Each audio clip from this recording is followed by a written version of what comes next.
Benvingut a Més que viure. Gràcies per acompanyar-me un cop més. El temps és una de les nostres majors preocupacions. Amb tot i tenir a la nostra disposició cotxes, trens o avions que ens traslladen d'un lloc a un altre amb rapidesa, o ràdios i teles que ens informen al segon del que passa a tot el món, o disposar de telèfons per comunicar-nos a l'instant en qualsevol lloc, cada vegada tenim menys temps. Aquests invents que ens haurien de proporcionar temps sembla com que col·laboren a que el temps que tenim no ens arribi per a tot el que volem fer. L'expressió «no tinc temps» és usada cada vegada amb més assiduïtat. Ens diu la saviesa popular que el temps és or. A casa es comercialitza en el mercat de valors? L'instant que estem vivint ara forma part del passat quan transcorreix i no podem tornar a revivre'l mai més. Quan un segon transcorre i forma part del passat, podrem repetir una activitat, però en un altre segon diferent, no en el que ha passat. Quant val el temps? Es pot comprar temps? És cert que tots els dies intercanviem el nostre temps i els nostres coneixements per diners, mitjançant un sistema que anomenem contracte de treball. Una empresa i un treballador acorden un intercanvi de temps i coneixements per una remuneració econòmica. Gràcies a això, podem obtenir els diners que necessitem per viure. Però quan se'ns passa el temps, no podem comprar un altre temps per substituir-lo. Cada dia organitzem el nostre temps de manera que puguem cobrir totes les nostres activitats de forma satisfactòria. Necessitem temps per treballar, descansar, menjar, conviure, aprendre, atendre la salut. Cada un de nosaltres organitza el seu temps de la millor manera possible per poder atendre aquestes activitats. Però què passa quan alguna circumstància no ens permet fer-ho? Us explicaré una cosa que em va passar l'altre dia i em va fer reflexionar sobre això. Em dirigia cap a una població propera al meu domicili. Circulava per una autopista de 4 carrils. Serien sobre les 4 de la tarda. La circulació era intensa, al carril pel qual anàvem nosaltres. En el sentit contrari, no circulava ningú. La resposta la vam obtenir ràpidament. Un cotxe i un camió amb remolc van xocar en aquest carril i la policia va haver d'aturar la circulació perquè bombers i personal sanitari atengués els ferits. La retenció provocada per aquest accident va provocar un embús de diversos quilòmetres. Centenars de vehicles i potser amb milers de persones es van veure impossibilitades d'atendre allò que tenien previst. Els que acabaven de treballar i anaven a menjar, els que acabaven de menjar i anaven a treballar, alumnes que es dirigien a l'escola o a la universitat, venedors que anaven a oferir els seus productes, tècnics que anaven a fer una reparació, repartidors que anaven a lliurar les seves mercaderies a qualsevol altra persona amb qualsevol altra activitat. No la van poder fer, no van poder fer el que tenien previst. Van perdre el temps.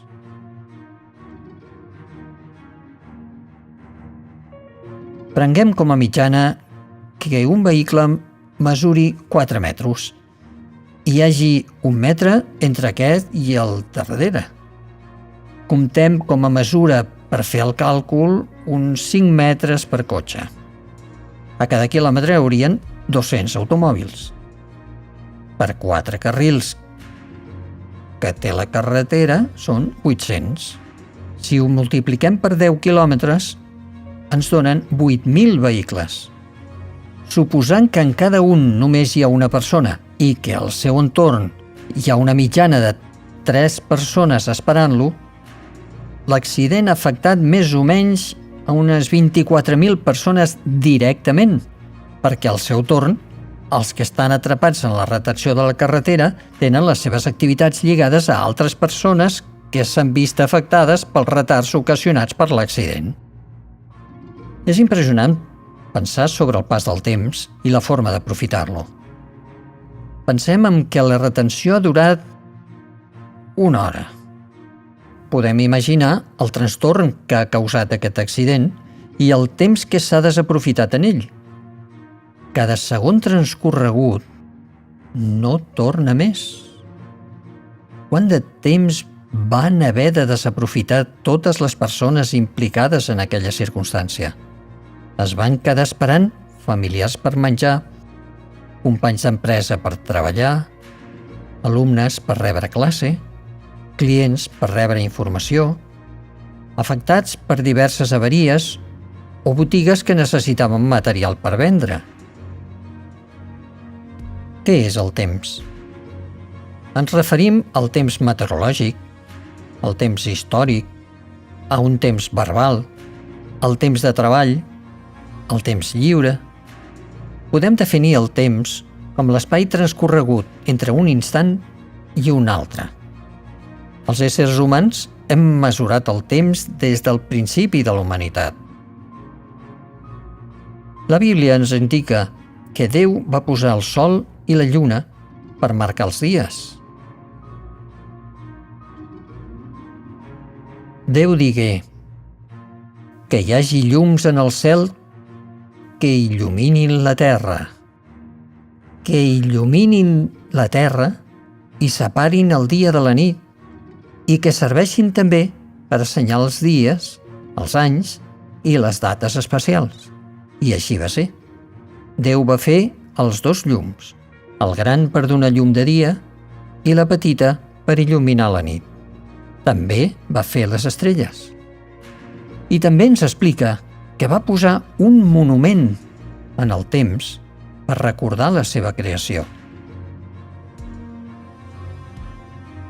Perquè el Senyor va fer en 6 dies el cel, la terra, la mar i tot el que hi ha en ells, i va descansar el 7è dia.